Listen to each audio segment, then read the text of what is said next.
नमस्कार, आपण पाहत आहात महानगरी न्यूज। मी संतोष मोकाशी। इचलकरंजी शहरातील आणि परिसरातील बातम्या जाणून घेण्यासाठी महानगरी न्यूज चॅनलला सबस्क्राइब करा। चला तर मग पाहूया आजच्या महत्त्वाच्या बातम्या। कबनूर गोळीबार प्रकरणाच्या तपासाला आणखी एक महत्त्वाचे यश मिळाले आहे।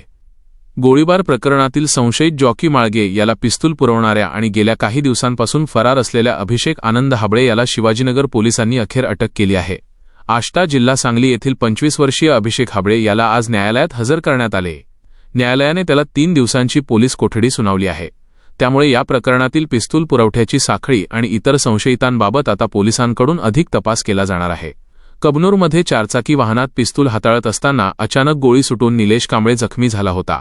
या घटनेनंतर शिवाजीनगर पोलिसांनी प्रकरणाचा कसून तपास सुरू केला।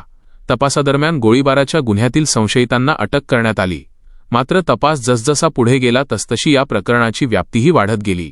पोलिसांच्या तपासात या प्रकरणातील संशयित जॉकी माळगे याच्याकडे असलेले पिस्तूल हे अभिषेक आनंद हाबळे याच्याकडून मिळाल्याचे समोर आले। त्यामुळे पोलिसांनी अभिषेक हाबळेचा शोध सुरू केला होता।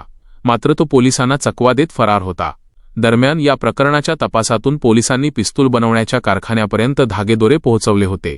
त्यामुळे पिस्तूल कोठून आले ते कोणाकडून कोणाकडे पोहोचले आणि या संपूर्ण साखळीत आणखी कोणाचा सहभाग आहे याचा तपास पोलिसांकडून सुरू आहे। अखेर शिवाजीनगर पोलिसांनी आष्टा येथून अभिषेक आनंद हाबळे याला अटक केली। अटकेनंतर त्याला आज न्यायालयात हजर करण्यात आले। न्यायालयाने हाबळे याला 3 दिवसांची पोलीस कोठडी सुनावली आहे।